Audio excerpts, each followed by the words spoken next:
حسین رضی اللہ تعالیٰ نے کہا مجھے تھوڑی دیر کے لیے مہلت دی جائے، آج کی رات مجھے مہلت دی جائے تاکہ میں کچھ کام کر سکوں۔ لوگوں نے سوچا امام ڈر گیا ہے، صبح میں آ کر کے صلح کر لے گا اور پھر ہم سے آ کر کے ہاتھ پہ ہاتھ دے کر بیعت کر لیں گے وہ، اور پھر وہ ہمارے ہو جائیں گے۔ کہا ٹھیک ہے چلو۔ پوری رات میرے امام علی مقام رضی اللہ تعالیٰ قرآن پاک کی تلاوت کرتے رہے، قرآن کو پڑھتے رہے۔ بہن زینب کہتی ہے بھائی رات نہیں بیت رہی ہے، بھائی رات نہیں گزرتی۔ امام حسین نے کہا بہن زینب میں بھی کشمکش کے عالم میں ہوں، بہت ہی پریشان الجھنیں ہو رہی ہیں، کرے تو کیا کرے؟ بہن زینب نے کہا بھائی ادھر ادھر کی بات نہ کر کے قرآن پاک کی تلاوت کر لیا جائے، صبح کی سفیدی نمودار ہو جائے گی، فجر کی نماز پڑھ لی جائے گی۔ اے مسلمان سبحان اللہ، ذرا اندازہ تو لگاؤ، 3 دن سے کھانا بند، 3 دن سے پانی بند، چاروں طرف سے محاصرہ کر لیا گیا، کوئی چرند و پرند آ نہ سکے، جانوروں کو بھی پانی پینا بند کر دیا گیا ہے۔ اتنا بڑا ظالم نے میرے امام علی مقام کے ساتھ غداریاں کی، لہذا ان لوگوں کے نظر میں یزید رضی اللہ تعالیٰ عنہ بن گئے۔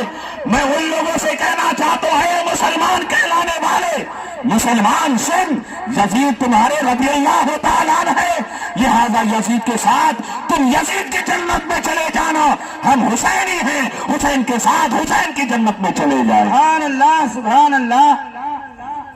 صبح کی سفیدی نمودار ہوئی، فجر کی نماز ہو گئی، نقارہ بجا دیا گیا جنگ کے لیے۔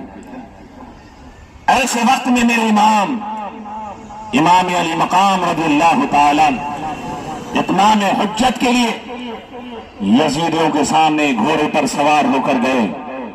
آخری تقریر تھی میرے امام کی۔ میرے امام نے کہا اے یزیدیوں سنو، میں تمہارے پاس بھیک مانگنے نہیں آیا، میں تمہارے پاس ہاتھ پھیلانے نہیں آیا، میں تمہارے پاس کٹورا لے کر روزی روٹی مانگنے نہیں آیا، میں صرف اسی لیے کھڑا ہوا ہوں تمہارے سامنے تاکہ کل میدان محشر کے دن تمہاری وجہ سے مجھے رسوائی نہ اٹھانی پڑے۔ میں اسی لیے حاضر آیا ہوں، ابھی بھی وقت ہے سدھر جاؤ، ابھی بھی وقت ہے امام حسین کو مان لو، ابھی بھی وقت ہے تم امام حسین کی باتوں کو تسلیم کرو، ابھی بھی وقت ہمیں چھوڑ دو، ہم اپنی جگہ چلے جائیں۔ یزیدیوں نے کہا نہیں، کبھی ایسا ہو نہیں سکتا، ہم نہ ہی آپ کو چھوڑیں گے، نہ ہی ہم آپ کو آزاد کریں گے، آپ ہمیں تقریر نہ سنائیں، ہمارے سامنے بحث نہ کریں، بلکہ آپ لڑنے کے لیے تیار ہو جائیں۔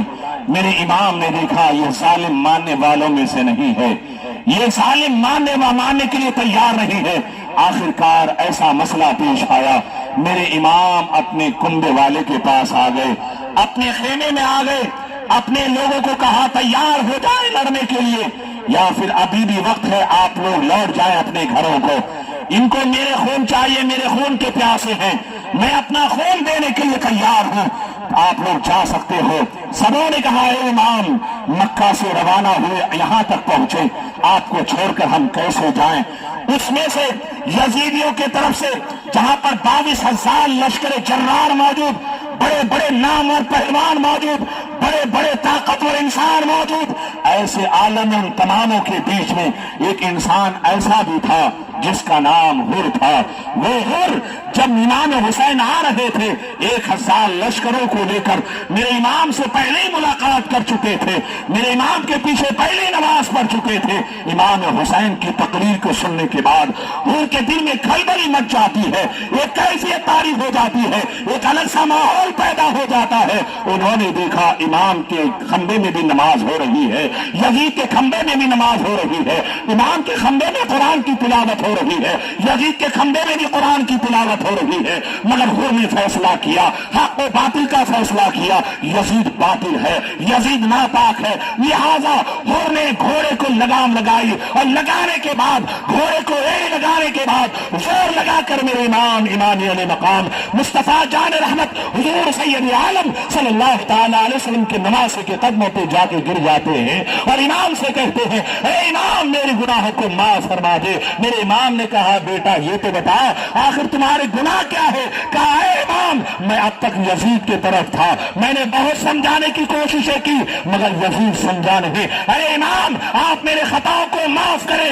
میرے امام نے کہا بتاؤ تمہارا نام کیا ہے؟ حر نے کہا اے امام میرا نام حر ہے۔ نبی کے وہ نواسے کہنے لگے جب تیرا نام ہے حر تو حر کے معنی آزادی کے ہوتے ہیں، جاؤ میں نے تجھے آزاد کر دیا، جاؤ میں نے تمہیں آزاد کر دیا۔ وہی حر کہنے لگے اے امام مجھے اجازت دیجیے تاکہ میں اسلام کے خاطر اپنا گردن کٹوا سکوں اور دین اسلام کے لیے شہید ہو جاؤں۔ اللہ اکبر کبیرہ۔